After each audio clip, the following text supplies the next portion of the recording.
दोस्तों हमारे दुनिया में बहुत सारे समाज है, बहुत सारे धर्म है, बहुत सारी जातियाँ है और वो जातियाँ अपना अपना इतिहास अलग अलग कहती है। तो दोस्तों हमारे बीच में भी थोड़ा सा संघर्ष है। आदिवासी लोग कहते हैं कि रावण ये एक गोंड आदमी है और उसको जलाया ना जाए, और कोई लोग कहते हैं कि बहुत पहले से हम जलाते आ रहे हैं तो हम नहीं जलाएंगे। तो दोस्तों इसमें एक हो रहा है कि बहुत सारे लोगों की गलतफहमियां हो रही है। कोई सवाल उठा रहा है कि ये गोंड कैसे हुआ, गोंड आदमी सवाल उठा रहा है कि ये ब्राह्मण कैसे हुआ, और अन्य जाति के। तो दोस्तों ये वीडियो बनाने का मेरा कंटेंट ये नहीं है कि किसी को भड़काया जाए, किसी के धार्मिक जो भावनाएं होती है उसको ठेस पहुंचाया जाए।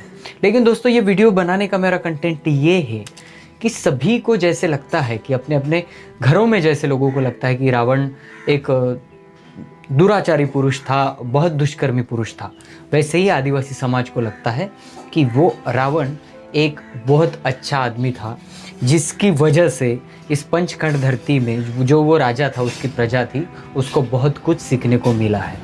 मैं पहले भी बता चुका हूँ कि कोई राजा किसी से हार जाता है तो वो इसका इतिहास है। जीतने वाले राजा का भी इतिहास होता है और हारने वाले राजा का भी इतिहास होता है। तो दोस्तों हम आज ऐसे कुछ टॉपिक पे बात करेंगे जिन टॉपिक को सुनने के बाद आपको भी लगेगा कि मैं सच बोल रहा हूँ, या यहाँ की जो रचना है उसके बारे में मैं थोड़ा सा डीप में बताऊँगा। तो दोस्तों ये वीडियो अगर आप स्किप कर दोगे तो कोई भी जानकारी आपके पास नहीं रहेगी। आप ये वीडियो पूरा देखने के बाद आपको थोड़ा सा समझ में आ सकता है। जितना मुझे मालूम है उतना मैं आपको बताने की कोशिश करूँगा। जैसे वह दोस्तों मैं राहुल कन्ना के अलबरेती चैनल पे आप सबका स्वागत करता हूँ। दोस्तों हमेशा की तरह मैं कुछ ना कुछ इंटरेस्टिंग लेके आता हूँ और आप भी सुनते हो, उसके लिए धन्यवाद। चलिए दोस्तों पहले हम बात जान लेते हैं कि बहुत इन 4-5 दिनों में बहुत सारे आर्टिकल आए थे कि रावण गोंड है या ब्राह्मण, ये दोनों में चालू है, और लोग कहते हैं कि वो ब्राह्मण भी नहीं है, गोंड भी। ऐसे बहुत तरह के आर्टिकल समाज में फैले हैं। तो उन आर्टिकल को पढ़ने के बाद ऐसा लगा कि चलो गोंड लोग जो दावा करते हैं वो झूठ कैसे होगा, अगर है झूठ तो वो क्यों है, और झूठ नहीं है तो फिर गोंड लोगों के पास ऐसा क्या है जो रावण को प्रूव करा देगा कि वो गोंडियन है। पहले मैं आपको बात बता दूं, मैं बहुत वीडियो में बता चुका हूं कि जैसे कि आप रंगोली डालते हो तो रंगोली डालने के बाद पहले डॉट निकालते हो, डॉट निकालने के बाद सब डॉट को जोड़ते हो और उसके बाद उसमें रंग भरते हो, वो तैयार हो जाती है रंगोली।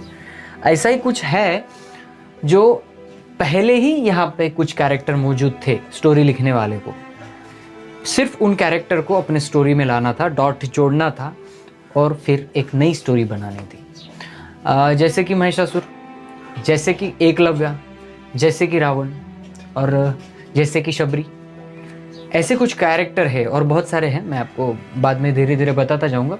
ऐसे बहुत सारे कैरेक्टर हैं जो कैरेक्टर हमारे हैं लेकिन वो किसी दूसरे किताब में होने के कारण उनका उनको बदनाम किया जा रहा है। बदनाम कैसे?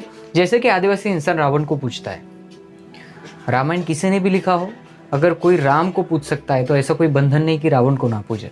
कोई समाज अगर रावण को पूछता है तो जलाने की जो बात है वो किसी ने नहीं करनी चाहिए। इसका ये मतलब होता है कि किसी धर्म को और किसी समाज को हम ठेस नहीं पहुंचाना चाहते, और आदिवासी समाज पहले से रावण की पूजा करता है। आज सोशल मीडिया आ गया, आज थोड़ा सा टीवी पे सब आ गए तो सबको लगता है कि अभी अभी आदिवासी पूजा कर रहे हैं, लेकिन आदिवासी हजारों सालों से रावण गोंगू करता आया है।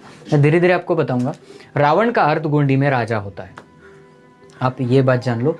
और गोंडी एक तरह की भाषा नहीं है, गोंडी भाषा यानी कोया भाषा, जो गोंडवाना लैंड पे अलग अलग अंदाज में गोंडी भाषाएं बोली जाती है। गोंडी भाषा के अलग प्रकार भी है। तो इसमें एक शब्द का अर्थ होता है रावण का राजा। चलो मैं एक बात आपको क्लियर कर दूं कि रावण और रावण में क्या अंतर है। रावण जो शब्द आया है वो रावण सीधा रामायण से आया है, और रावण जो शब्द है वो रावण गोंडी शब्द है। अभी आप बोलेंगे कि रावण गोंडी कैसे हो गया? आपने कभी सुना है पेन वेन? ये शब्द मैं हमेशा मेरे वीडियो में यूज करता हूँ, पेन और वेन। पेन वेन में आपको मालूम है, पेन मरने के बाद और वेन जिंदा रहते तब, ये दो शब्द है। तो वेन, रावेन, और हमारे यहाँ पे जैसे कि शब्द प्रयोग होता है सगावेन, समझा? सगावेन, रणवेन, ऐसे जो शब्द है, ये वेन की जो उपाधि है वो रावेन है, और रावेन को उपाधि दी गई थी, और इसीलिए यह सिद्ध होता है कि यह गोंडी लोगों का राजा है। आपको मालूम है शंभू शेख, शंभू शेख का मीनिंग क्या है? शंभू शेख का श यानी संयुग यानी 5,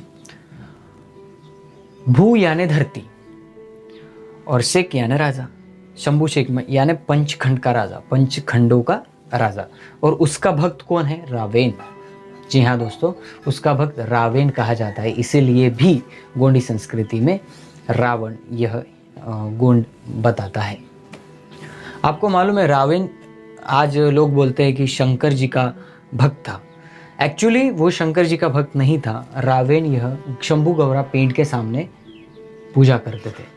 जी हाँ दोस्तों, मैंने जैसा कि इसीलिए मैंने वो वीडियो पहले बनाया और ये वीडियो मैं अभी बना रहा हूँ। इसका एक ही कारण है कि शिवलिंग जब तक मैं क्लियर ना कर दूँ तब तक रावण का जो वीडियो है, रावण का जो वीडियो है वो आपको समझ में नहीं आएगा।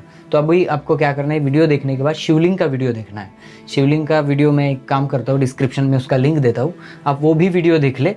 और शिवलिंग के बाद यानी रावण जब भक्त था तो वो किसका था? महादेव का था कि शंभू शेख का था? ये आपको समझ में आ जाएगा। और शंभू शेख का भक्त शंभू गौरा के पिंड के सामने वह हमेशा पूजा करता था। रावण सर्वज्ञानी था, बुद्धिमान था, आपको ये तो पता होगा, बहुत बुद्धिमान था। और रावण के ऐसे कारनामे बताए जाते हैं।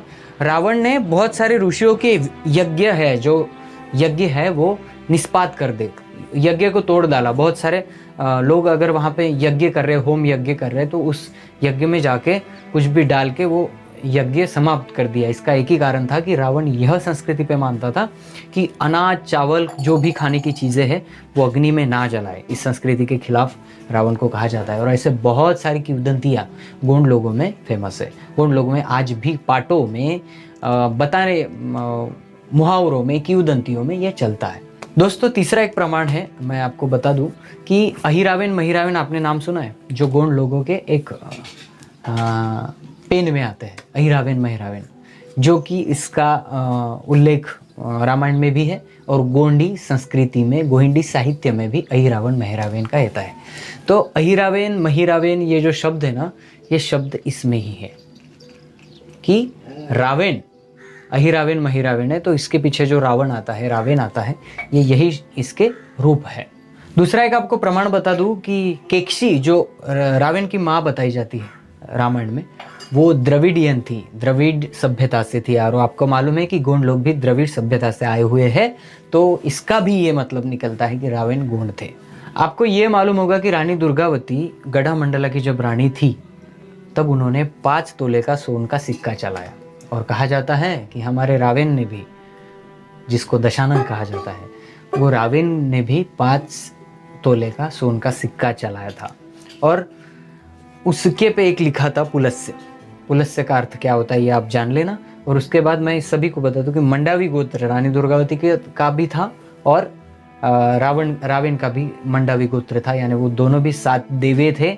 और 7 देवे में आप अगर मालूम हो तो कभी 7 देवे मिल जाए गोंड आदमी तो उनको पूछ लेना कि वो नाग को यानी सांप को पूजते हैं कि नहीं। अगर आपको लगता है कि पूजते हैं तो ये दोनों भी मंडावी गोत्र वालों ने 5 तोले का सोन का सिक्का चलाया था अपने प्रजा में। अगर आप ये सभी बात कलेक्ट करेंगे तो आपको पता चलेगा कि रावण की सभी सभ्यता गोंड लोगों से मिली जुली है। रामायण लिखे जाने से पहले गोंड लोगों में मड़ई मेघनाथ और रावण गोंगो पूजा होती है। जी हाँ दोस्तों, रावण गोंगो पूजा तो होती है, लेकिन वहाँ पे रावण गोंगो करते हैं तो वहाँ पे रावण जत्रा होती है। और उन लोगों से आप अगर जाके पूछिए कि रावण पूजा आप कब से कर रहे, हजारों सालों से।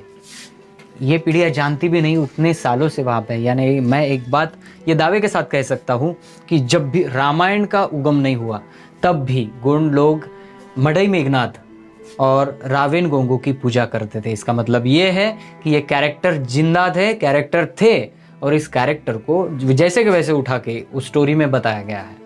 ये सीधा सीधा है।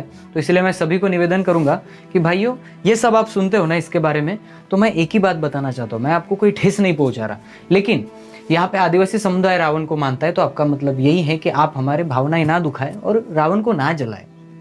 अगर आपको लगता है कि रावण को जलाने के बाद दुष्ट प्रवृत्ति का नाश होता है तो प्लीज़, अभी करप्ट वाले बहुत लोग मिल गए हैं, उनके पुतले बनाओ, उनको जलाओ, क्योंकि देश को इसकी ज़रूरत है, ना कि किसी के संस्कृति को ठेस पहुंचाने की ज़रूरत है। हम आपको कुछ नहीं कर रहे, हम पुष्यमित्र शुंग को कुछ नहीं बोल रहे। तो आप प्लीज ये भी समझ लीजिए कि रावण को जलाना यानी आदिवासी को ठेस पहुंचाना, इसलिए गवर्नमेंट ने रावण दहन पे बैन लगाया है।